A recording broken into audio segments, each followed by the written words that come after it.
I don't even know if we're live yet. Hi, everybody. Welcome to an impromptu live stream here on the Transport Evolved channel. As you can see, my hair is in a little bit of a mess. Haven't got any makeup on. It has been a crazy day here at Transport Evolved, and there's been a good reason for that. Let me just turn the microphone up a little bit so you can hear me a little better. We had our website hacked again, we think. Maybe a DDoS attack. Whatever happened, our website went down yesterday evening, thanks to those of you who reached out and said, hey, your website's no longer working. We have been busy all day trying to fix it, and we have got it running again. We got a few more tweaks to try and stop bad things from happening. We're not entirely sure what happened. I think someone got in through a back door and hard-coded a change in the WordPress file, so it was looking at the wrong place. But at the end of the day, we fixed it, so we're back on. But it did mean that we didn't have the usual amount of time to work on scripting and filming and editing and producing a video. So I figured, hey, we've got a bit of an unboxing to do from this, which came all the way from Ireland. We've also got a bit of an update on our solar project. For those who don't know, I'm getting photovoltaic solar panels installed on the house, and I will admit, I did take the Vala Eagle One electric scooter out this afternoon just for a little bit of fun, because my head was just so full of everything else that was going on, and I wanted to make sure that I had a little bit of fresh air to try and just sort some stuff out. All right, so what we're going to do is we're going to start with this package. For those of you who know, we are converting a Honda Insight, a first generation Honda Insight, to electric, or rather it was previously converted to electric by some fantastic folks down in Oregon. Your first live with Nikki. No, this is not pre-recorded. This is in fact live. And we have got an EV1 motor in there, which the previous owner put in with some help from some local college students. And then Otmar Emmenhoek said, hey, do you want this car as a project car? And we said yes. And so we are now converting it to run on more modern EV components. And that means that we are going to be using as much in the way of salvaged or repurposed parts as possible. And that means using open inverters and the Open Inverter project. And this package here, which I'm going to be very careful about because it's got my address on it, and it's also got Damien's address on it, so I have to be very careful. Let's see what this is. This is very carefully wrapped. That's very good. That's the first thing. What else is in here? Oh, excellent. Some connectors. Thank you, Damien. And that's it. So I'm going to hide that and put that on the ground because, as I said, it's got my actual address on it. And we're going to have a look in here. Now, I don't have anything metal to touch. Anything metal around here? I'm going to touch that. It should be nice and grounding, because the last thing I want to do is to fry the board. So for those who don't know, the Open Inverter project takes inverters and other components from production electric and production hybrid vehicles, and then reverse engineers them, and then figures out a way of being able to use those components with DIY projects. Now, the advantage of that is that if you wanted to buy a motor controller for an electric vehicle that you're making yourself, they're kind of expensive. Like if you were to buy one off the shelf, they're expensive. They don't always have the same feature set as a modern EV. And, you know, it's very restricted in what you can buy. Whereas if you go and you buy a project motor that has been in an actual EV that's maybe been scrapped, and you buy an inverter board, you can actually work with existing components and hardware that's a lot easier to get hold of, parts that are a lot easier to get hold of and a lot cheaper to get hold of, and you're left with the guys at the Open Inverter Project. And what they do is they reverse engineer and then they design components that sit in between the original hardware that you've taken from a wrecked or no longer used car and your vehicle that you're wanting to convert to electric, and it kind of sits in the middle and acts as an intermediary between the throttle pedal and the brakes that you have in your car and what the original controller circuitry or motor in the vehicle is expecting to see. So I'm going to have to send you an ESD wrist strap. I do have an ESD wrist strap. It's in my server room, and you'll note that I am handling this very carefully. So this is an Ampera inverter logic board. Thank you very much, Damien. I thought I was going to have to actually solder all of the components on there. I'm not going to have to do that. There are a couple of bent pins that got bent in shipping, but we can bend those back out. So some of these pins have got a little bit bent in the post. You see these ones here. I've got a little bit bent, and it looks as if someone has already done a wire modification to this board, which is a known problem with the original board. They've already done that. I need to look on the forums and make sure that that is the only modification that needs to be done. But it's the Ampera board, and it's developed by all these people: Kramer, Hubener, Maguire, and Putter. Thank you very much. This is great. This means that all I have to do is pair this up with the controller, the inverter from a Chevrolet Volt or a Chevrolet Bolt, which is why we've got this. And then I'll be able to drive the motor that we already have, which is an EV1 motor. And the thought is that as it's an EV1 motor, it should work off the bat, sort of, with as minimal modification as we can get away with. It should work with the Volt or the Bolt components. So this is very cool. So thank you very much, Damien, for sending this to us. As I say, we've got a little bit of fixing to do here. This is a Bluetooth control module. You can see you've got the little antenna on the actual board there. So you can see that. So this is the antenna for the Bluetooth. And I think it plugs in here on the board. I need to double check. I don't want to put it in the wrong place. It's a really nicely made board. The traces are really clear and easy to see. Very minimal surface mount components, which is nice. Got a couple of microcontrollers on there. And then you've got your various connectors that you attach to different parts of the system.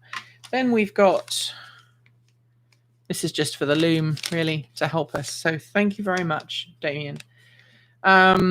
Let's read through some of these questions. Hello, I'm Up Late UK. Nice to meet you, Up Late UK.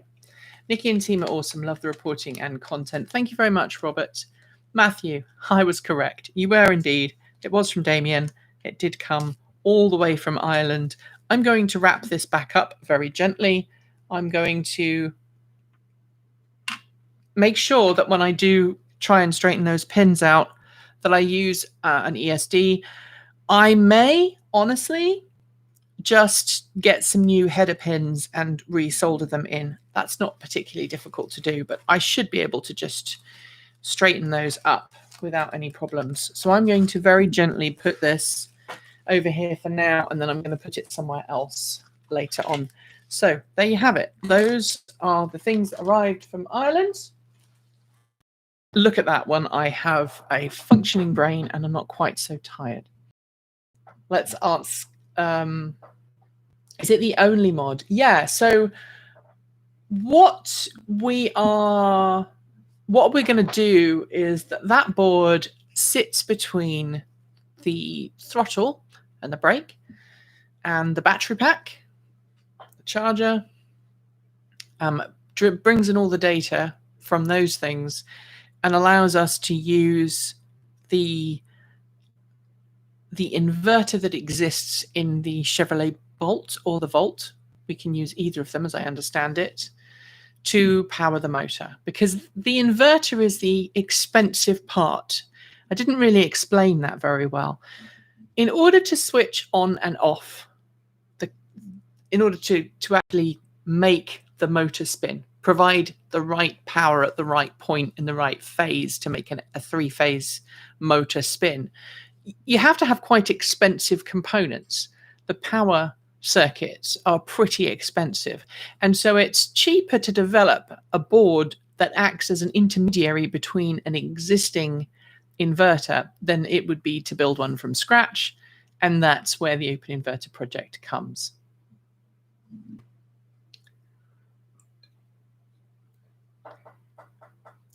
So people have been asking about batteries for this. We haven't got batteries tied down yet. Because the weather's been pretty bad and we don't have anywhere to keep the car, it has to stay on my driveway. I've been a little slow in starting that process. The next thing we're going to need to do is obviously spec the batteries out. Once we've spec'd the batteries out, then we'll get hold of an inverter, and we'll order one of those. And some of you are asking, so literally what you do is you go onto eBay, which I'm going to do now, and I'm going to search for Volt inverter, Chevrolet Volt even. Chevrolet Volt inverter. And you can buy them from $200 or $300. There's one here, 2011 to 2015 Chevrolet Volt hybrid power inverter. There's some elsewhere on here, $200 to $300 is about right. And those inverters are designed and capable of controlling a motor that's powerful enough to run the EV1 motor that we've got inside this project. And so someone said, I found one in not so great visual condition for $80. And that's kind of the point. You can actually buy them for a lot less than you would be able to buy an off-the-shelf controller. If you want to buy an off-the-shelf controller, you're looking at probably several $1,000s. The last controller I purchased for an electric vehicle was, I think, don't quote me, I think it was about £570. This was back in the early 2000s, and it was basically a golf cart controller. So if you think about how low power they are compared to, say, an electric car, it's a lot more expensive to buy an electric car capable inverter. You are talking thousands of dollars. And so one of the things that we're looking at potentially, and I would love to see if it's possible, there's two things we can do here. We can either run the Volt inverter, just one of the circuits on the Volt inverter to power the motor, or we can use a secondary inverter to do something else with the car, whether that is air conditioning to power an air conditioning compressor, or potentially one of the things I would really love to do is some kind of V to G setup. Now, the reason why the Chevrolet Volt inverter has two power circuits, completely independent power circuits, or two pairs of power circuits, or rather a pair of power circuits, you know what I mean? It's got two separate power stages. The reason it's got that is because the Chevrolet Volt has two motors, not one, it has two. One normally acts as a generator and one normally acts as the motor driving the wheels. Sometimes they act in concert, so they're both working as motors. Sometimes both of them work as generators, but usually one works as a generator and one works as a motor. And so that dual stage inverter circuitry is really useful because we only need one of them. And I'm hoping that we can somehow figure out a second one to pull power out of the battery pack and give us possible. Matthew is saying you can pump all volt inverter too, which is great. 400 volt max battery voltage. And that is, that's the beauty of systems like this. Now, I don't know what we're going to be using. I did think about using a Chevrolet Volt battery pack because they are modular and you can also keep the cooling pipes connected. I've spoken to a couple of people, including Oakmar, who said they're not sure that those batteries are going to fit into the back of the car. And I'm going to be honest, I haven't checked yet. So that's something I need to do. You have to remember the last time I did any kind of DIY EV stuff was back in 2009 when I was converting a Prius to a plug-in hybrid. So that was the last time I really kind of rolled my sleeves up and got really into doing a conversion of an EV. Before that, I put a lithium-ion battery pack into an existing lead-acid EV that included building my own wiring loom from scratch and using a prototype off-the-shelf BMS that I got for cheap through a contact of mine. So it's been about a decade or more since I've actually done anything quite as grassroots as this. But I'm really excited to work on the Honda, and I'm really excited to work on it. I've got to decide what I'm going to do with the seats. I need to get a pair of hog ring pliers so that I can remove the hog rings, so that I can remove the seat covers at the moment. One of them is slightly damaged. I like my cars to look nice, so I want to try and fix those. I also want to try and get the alloy wheels redone. I'm also going to put some new tires on there because the original tires are in a bit of a state. I've actually found some all-weather tires, not all season, all weather, so they have the snowflake symbol. I think they're probably going to go on there and stay on the car. That is, obviously further down the line. But the other thing I want to talk to you about today, other than the fact that our system was hacked, which is why we don't have any video content today, because I was working on that. By the way, we are still hiring, so if you want to come and work with the team as a social media manager, please go to transportevolved.com/careers, I think it is. Don't quote me on that. It's late in the day. But we are hiring for a social media manager. It's a part-time position, but it is on a 1099 basis. So you get to do it whenever you want to. It's basically the equivalent of about a day's worth of work a week, but you can spread that out. We'd prefer that you spread it out over the week and you contract your services accordingly. Let's talk about solar. So we have been looking at installing a photovoltaic solar system at our house here up in the foothills of the coastal range in Oregon for some time.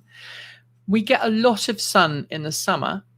We don't get a lot of sun on the back of the house because the house is on a hill and there are trees behind us. And while our garden slopes downhill quite severely, even though the trees are significantly lower than the house, obviously they're very tall, being in the Pacific Northwest, so we get a lot of shade on the back of the house.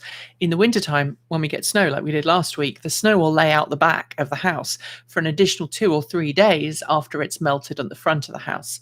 But that does mean that we've got great coverage during the day for solar. And luck would have it that the part of the house that faces towards the kind of the east and the southeast and the south has the best clear skies. So there's very little in the way of overhanging trees or anything like that. So they're all evergreen up here pretty much. I mean, we do have some deciduous trees in our garden. We've got some maples, but for the most part, they are evergreen trees. I say most of them are evergreen. I do spend quite a lot of time in the winter raking leaves, so there are some significant numbers of deciduous, but the majority of trees are evergreen. The good news is that we've been able to find a solar installer nearby who's working with us. And that's partly thanks to Energy Sage, who we are working with to help you guys figure out the best solar installers in your area. Now, if you've been watching Transport Evolved, you'll know that we don't do sponsorships and partnerships with companies that we cover in the EV industry. And that's because we feel that is a conflict of interest. So if a car company reaches out and says, hey, do you want to do a partnership with us? We say no.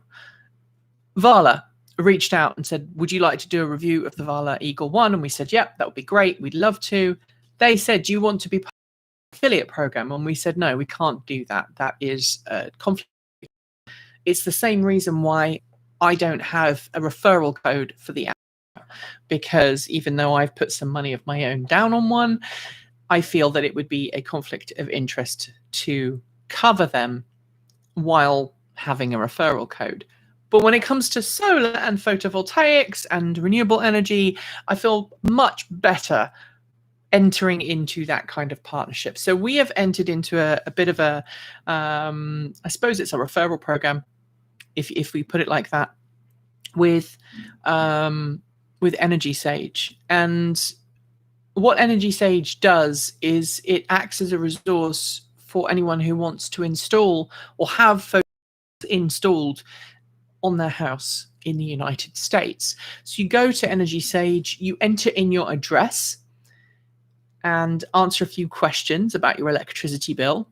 And then it gives you a list of solar installers in your area, or rather, it doesn't give you a list. It reaches out to solar installers in your area who will then come up with a quote for your home. And then you get to see multiple different quotes. You can then act on the installer that you prefer, and you can go from there. The installer that we are working with, we found through Energy Sage. We are going to be working with them. They quoted. Now, all of the installers that work with Energy Sage are accredited. They're all bonded and licensed. And within Energy Sage, there is a feedback system. So the people who are quoting you have been vetted and verified, and they are continually vetted and verified, so that you know that you're not kind of going with a fly-by-night endeavor. And it's really, I really like that, and it's very useful. I haven't had any chance. I want to come back to Fully Charged and partnerships in a moment, because I haven't seen that. I haven't seen a whole lot from them lately, because I've been too busy trying to fix the website. But I just wanted to be really honest with you and go, okay, so we're having solar panels installed. We have worked with Energy Sage on this, but the solar installation that I'm putting on my house is 100% paid for by me. We've taken out a loan to pay for the solar. Now, how it works is Energy Sage put us in contact with a local solar installer in our region. He came, his name's Chet, really nice guy. He looked at the house, talked about some of our requirements, and he gave us two different quotes, one with different panel, basically solar panel options. And we've gone with 445 watt alpha panels. They do have a little stainless steel edge to them, which some people don't like, but they are the highest in terms of energy production potential. They also have the longest warranty and lifespan compared to the other option that we were offered. And so the installers work with a local credit union who have a special solar loan program, and this is completely separate from Energy Sage. So when Energy Sage helps you find the installers, and then kind of it steps back. So everything that we did in terms of financing was arranged with our local installer that we decided to go with. And he's been really nice. He's really helped us. He's helped us with an Energy Trust of Oregon incentive. So helped us get, I think, about $4,000 off the cost of installing the photovoltaics. He's helped us work with a really nice solar program with a very low rate of interest, which is great because obviously that helps as well. And then we are going through the permitting process at the moment. Now, Will, I'll come to your question in a second. So we'd originally planned to put 16.02 kilowatts of kilowatt peak solar power on the roof. I had a very apologetic phone call this week from our solar installer, and he said, we're really sorry. We need to tweak that slightly to make sure that we're in compliance with fire regulations. And the reason why he hadn't noted that previously was because we have gone all out on solar. So we're putting 34 panels on our roof. Now we've got a home. So it was 34 panels in total, and 34 panels. It was originally going to be 36, but to get those 34 panels, we have to put solar panels on the roof of the porch on the first floor. And that's why it caught him off guard, because not many people do that. So we're having solar panels on the garage, solar panels on the roof of the porch, and then solar panels above this office and all the way along the front of the house. I don't know when that's going to happen. I don't know when the install is going to happen, but we are in the process now. And in the state of Oregon, we have something called net metering. How net metering works in the state of Oregon is that you have to apply to your local utility to be a sort of generator. They give you a special meter. That's kind of the last part of the process. And when you are generating power, they record how much power goes to the grid. When you are using power, they record how much power you're consuming from the grid. And at the end of the year, they kind of look at that ledger. If you have exported more power than you have generated, you are a net exporter, and you get effectively you've generated a credit, which you can use throughout the year, which is another important thing. So obviously summer months, you're going to make more energy than you are probably going to consume. So in the summer, if you've got 10 hours of sunshine and you've got a really good day and you're producing 60 or 70 kilowatt hours, which is totally achievable with the array that we're looking at, and you don't use 60 or 70 kilowatt hours, you bank that energy so that later in the year, if you need to pull more energy from the grid than you're actually generating, the energy company goes, okay, but you generated X amount during the summer that you didn't use, so you can offset that against your consumption in the winter. But at the end of the year, if you have still generated more electricity than you've actually used, then what my local utility, which is PGE, Portland General Electric, not to be confused with PG&E, which is slightly different, that's in California. PGE basically says at the end of the year, okay, if you have generated more power than you have used, then we will take that generation credit and we will basically offset somebody's electricity bill. They use those excess credits to offset the electricity bills of low-income families. And I don't have a problem with that. That's how I understand the program. So if I've got it wrong, please tell me. But I don't have a problem with that because I think that is just incredible. And I think that's just another way of ensuring that other people get to benefit from your solar power. So that is the process. In terms of cost, the total cost of the system is quite expensive, but because we just remortgaged our house, we've just managed to remortgage our house and basically drop nearly 2 percentage points on our mortgage. The difference in our mortgage payments is larger than the cost of the loan. So let that sink in for a moment. Because we've been able to remortgage our home and pay less in interest by dropping nearly 2 percentage points on our mortgage, the difference in that mortgage payment is more than the increase that we're going to have to start paying out of our pocket to have the panels. And that was what made us go, yes, we'll do this. So we were able to effectively make use of a good credit rating, good credit reports, a good low interest rate in the United States, and we're still going to be better off at the end of it. Now, at the moment, our electricity bill is somewhere between $400 and $500 a month during winter because we're heating the house with electric. We have 3 or 4 servers running constantly, and I have a teenage daughter. My wife does woodworking in the shop, and she uses an electric heater, and the shop doesn't have any kind of insulation.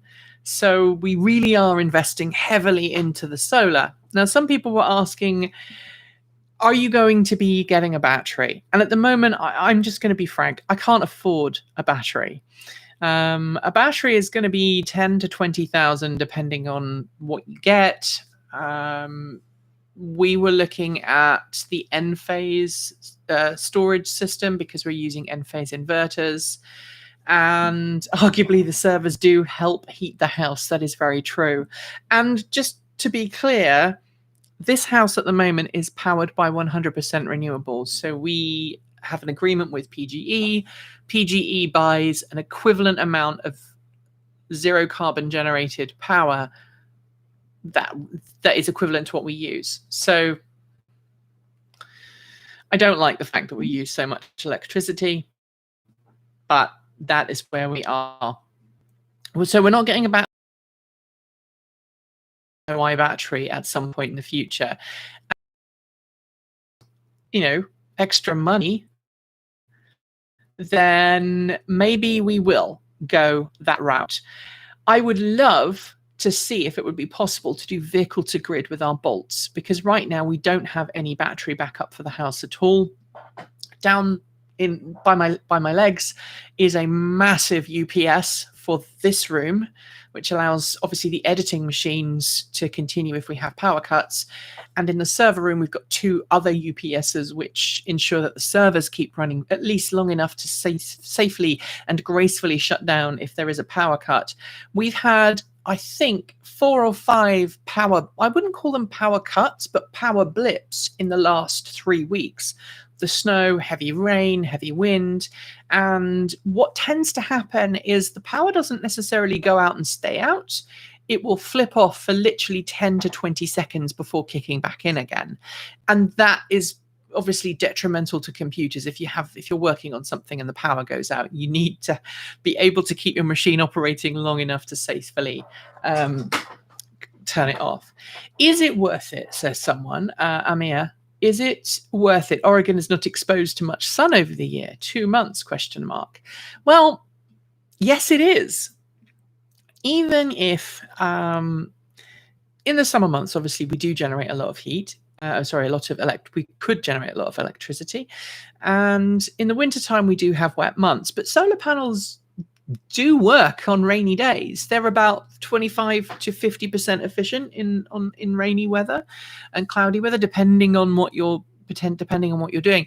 But this array is so large that we should still see an incentive to produce a decent amount of electricity when it's light. And that's obviously something that we're very keen to do. The other thing that is worth noting is that I am 41. My wife is a little bit older than me. I won't say how much older, because that's her thing, not my thing. That's her information, not my information. But I am in my 40s. My wife is slightly older than me. And so we are starting to think about retirement, which is a very crazy thing to think about. But with the remortgage and the fact that we've got these solar panels coming, we are now looking at getting to retirement age, having paid off our house, having paid off our solar panels, not having any consumer debt, and having basically a house that can run itself. Not have to worry about paying for electricity. By that point, we hope to have a battery bank. We also hope to have well system and our septic system running off a backup. And that's the other reason why we haven't gone for a backup battery system yet, because we've got a well and we've got septic. So we are off grid for everything with the exception of electricity. We don't even have an internet connection that is wired. It's beamed by Wi-Fi down the valley. And we've had problems with our Wi-Fi this week as well. There was a power cut yesterday morning that knocked out our main internet for literally all morning, and it knocked out a local cell tower as well. And so we were basically, I was working on one bar on my mobile from another tower even further away. So being able to generate our own power, being completely off the grid with that is a great idea. Otmar, hi. Good to see you. I don't know if you saw Otmar, but we got the board. Do I grow my own food? I do grow my own food. I want to show this to Otmar because this is obviously connected to his car, which is, I guess, now our car. But Otmar, this is a great bit of design. When COVID is all over, Otmar, I'll have to bring this over for you to see. But this is Damien's Ampera board, which works as well with the Volt, and it looks like they've already done the modification. This looks like the little VIA modification that I think they had to do to ensure that everything works correctly. I've got to sort out these little pins, which have got a little bent in the mail, but other than that, it's looking fantastic.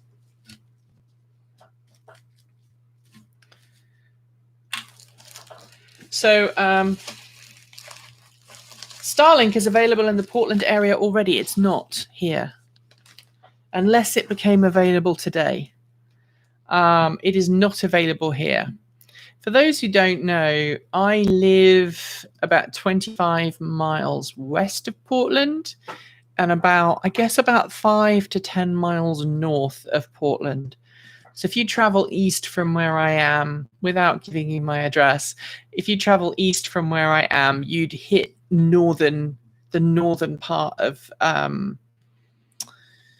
the Vancouver area, of the Portland metro area.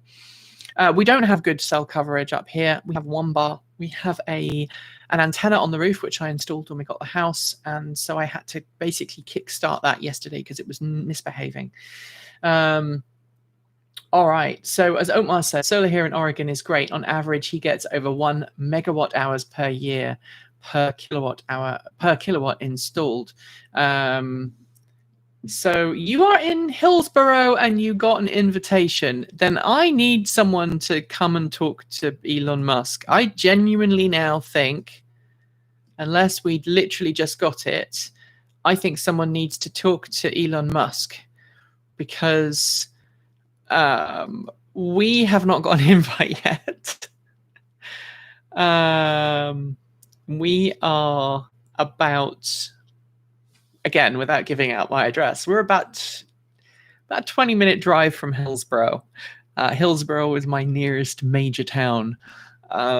So the fact that you've got it in Hillsborough and I haven't is kind of disappointing. All right. Did I get the internet? Yes. What you mentioned for the day, you had hydrotherapy for the pup. Again, we had internet problems that day as well. So there we go. But yeah, it would be lovely to get Starlink installed up here. I'm gagging for it, honestly. Although saying to Elon Musk I'm gagging for it might not go down very well, but I desperately want to put a receiver up. It would go right up on this gable end, kind of just above the studio, the office, and we would love to have Starlink, because it would really make a difference. It wouldn't make much difference to uploads. The problem with Starlink is that the upload speed is about 20 megabits per second max, and we've got 20 megabits per second max now. What we'd probably do is we'd keep our current connection, which is $350 a month, 20 down, 20 up, beam down the valley. And we really need 40 megabits per second up so that we can back up all of our stuff. Because right now we're not backing up any of our content outside of the house because we don't have a way to do that anymore. People are asking. I was invited too, wasn't everyone? No. And we keep going back and we keep asking and we've not got anywhere. Someone said, can you apply to Starlink in your wife's name just in case you're on a shortlist? We have. We've both applied and we're both not And Elon is a strange creature. I mean, I've met Elon many times. I've talked to him several times, and the last time I spoke to Elon was when I upset him talking about indemnity for crashes involving autopilot. And I haven't been invited back on any like press calls or any events since. But Tesla's kind of gone away from working with the mainstream media and working with independents as well. It generally has to be if you're a Tesla owner and you're a Tesla vlogger, then you'll get some attention. But otherwise, no. Check your spam folder. Okay, I will check my spam folder. I've done it several times. I would be very, very disappointed if we just got an invite and we just hadn't noticed. We get the links, we get the emails from Starlink when we go, hey, have you got it? But if you go to the Starlink website, which I will do right now, and you look, and it asks for, are you able to get Starlink? Let's see. Can't type and talk at the same time. I do apologize. That's my address. I'm going to confirm my location. It's right there. Yep, it says, thank you for your request. You will be notified via email when Starlink becomes available in your area. What can I say?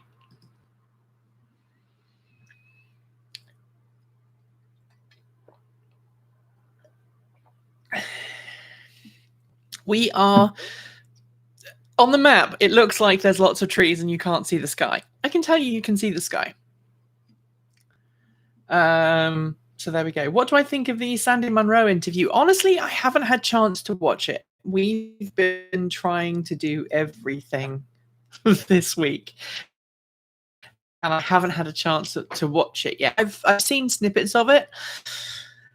I think it's very interesting. Sandy is someone who knows an awful lot about the industry, and I think it would be sensible for Tesla to take on any suggestions that he has. But Tesla is Tesla. It's doing fine. It's doing very well. Thank you very much. And I don't think it will change its. I don't think it will change its opinion until we've got more competition. That interview wasn't at the top of your list. I have not really watched much at all this week. I don't think people realize how much time and effort goes into making a video for this channel. So my normal day involves me getting up 6-ish, and I will try and work out. I didn't today because the server, we're trying to fix the server. But I normally try and work out for 45 minutes to an hour. Then I, go through my normal morning breakfast routine and all that. I normally don't sit down at my desk until about 8, but then 8 or 9. But then I tend to work through until 8 or 9 in the evening, writing scripts, talking to team members, trying to expand the team, making sure that we've got all the videos downloaded that we need to work on. It kind of takes a lot out of me. And what we really need is more people on the team, but there's only so much you can do with the resources you have, and that's where we're at right now. We are a small team. There's myself, I'm the kind of the founder, I'm full-time. Erin has just gone full-time this year, and she works mainly on products and working with clients and doing animation and artwork. So Elon can be a bit difficult at times. And I agree that, yes, I do agree. Elon will change when there's competition, definitely. I think that is the only way that we can see this move on. Use Unwork and virtual assistants. I don't know if I've ever done that before, but I will certainly look into it. Do I think all 12-volt batteries will be removed from new EVs soon? Okay, so I know that obviously the new Model S and Model X have lithium rather than lead acid in their And I know that we are working on kind of shifting the industry away from old internal combustion engine car tech. But lead acid batteries are cheap. And I think one of the reasons why we've kept them in cars to this point is because it's easy for automakers to use what they've always used, because it means that all of their low voltage stuff is completely compatible with everything else that exists in the car. Now, you could just replace it with a 12-volt battery, as Tesla did, that was lithium rather than lead acid, but I don't know. I would love to see some alternative to a lead acid battery, but I'm not enough of an engineer to really kind of think of an affordable solution that would offer the same thing. I have had a car without any 12-volt battery. One of my cars had a DC to DC converter that was constantly live, and when you turned the key, it turned a 12-volt key, and then obviously it kicked in that 48 volts. I think my car was. It was originally 36, and then I kind of upgraded it a bit so it went faster. But that is where it is. My Leaf is covered with 6 inches of snow. Poor thing. Sorry to hear that, Robert. But, at least it will be good. Now, while we're on the subject of Leafs, some of you have reached out and asked if I know anything about a Leaf battery company from South Carolina, Phoenix Power. We are looking into it. I do not have a contact for them. I'm not going to be able to look into it this week. I'm hoping to look into it next week, and we'll go from there. Can a capacitor replace a 12-volt? Technically, yes, but capacitors lose their charge pretty quickly, as far as I'm aware. I'm not an electrical engineer, though. Have you come across the Mitsubishi Outlander PHEV reduced range over time? Suspected software programming issue, not actual battery degradation. I have not. Again, I know that there are things going on in the UK right now regarding plug-in hybrids, so we'll see. That is pretty much all I have for you. I just wanted to give you a bit of an update. Apologize for not making an EV news item story today. I know that Ford also announced that it is going to be doing many more EVs and that big push to EVs. And I still maintain that I think, and I'm really excited about making my own electricity. I think it's going to be a really good thing. Before I go, and that is, how is your electric kick scooter doing? I did. I took it out for a little spin this afternoon when my head was just full of server stuff, and I was angry and I was frustrated, and I was like, I just want to make a video, and I'm stuck here dealing with this stupid server. We managed to get it working, and I was like, you know what? I'm just going to go for a quick spin on this scooter, try it out, put my motorcycle gear on, just so that, took my motorcycle gear. I took it out on a quiet road near me. First thoughts are, it's very powerful. It's got a good get up, and it's got a good kick, even with someone of my size on it. Didn't hit any of the speeds or anything. I didn't really go for speed. But I will say that the brakes are incredibly powerful, and maybe even a little bit too powerful. I want to kind of look at them. I'm wondering if there's a little bit of warping in the front brake, the front disc. It feels like it's grabbing rather than being kind of smooth in the power application. So that is something I want to try and look at again. There's so many hours in the day, and I only have some. I only have what? Technically, I suppose I have 24 hours in a day, but I have to sleep, I have to eat, I have to keep myself healthy and do all of those other things. I can enable regenerative braking. I did. The other thing that caught me out was it hit cruise control at one point. It stayed in a cruise control mode, and I'm wondering if I turned that on by accident, and that kind of caught me off guard because I released my finger from the throttle and it carried on at the high speed, and I'm like, no, I wish to stop. And obviously then applying the brakes, that's when it felt like it was a bit harsh. So there we go. Thanks everybody for joining me. I'm going to go now and enjoy my evening because I do need time off, and I also need sleep. And then tomorrow I'll be working on TEN. Fridays we start. If you don't know exactly how much it costs time-wise to make Transport Evolved News, our weekend show, roundup show, go back and look at our Twitter stream from last week, because we actually tweeted the whole process. Started about 9 o'clock in the morning, and I was done by about 9 or 10 o'clock at night uploading that, because that show is 20 minutes long. It's a script I have to write to make sure we've got all of the information, all of the media. That is a long and lengthy process. So it's why I am generally quite quiet at the weekends, because I'm so busy working so hard during the week.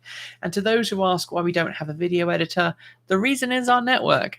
So if we get Starlink, then maybe I can get a video editor on board, which would dramatically reduce the amount of time that I spend working at this. We do have the budget to get someone, I think, we might have the budget to get someone on board, at least on a part-time basis, to help with some of the bigger stuff. But at the moment, I'm editing all of the video that you see on the channel. I think I'm editing 90%, 99.9% of all the videos. Kate Walton Elliott, if she does a video and she's in that video, very often she will edit that. And I was going to do other unboxings, but all the boxes are downstairs. We just purchased a whole new camera unit for Kate. Lights, nice lights, camera, lens, gear. So when Kate Walton Elliott is doing videos for the channel, hopefully it will look a little more high quality than what it has been looking, because she's got the old camera that we used to have, but now she's got new cameras of her own. So, and then that was made possible thanks to our Patreons and all the amazing people who support the channel. So thank you so much. And yes, that scooter does have regenerative braking. Thanks for joining me. Enjoy the rest of your evening, morning, afternoon, wherever you are in the world. Keep evolving.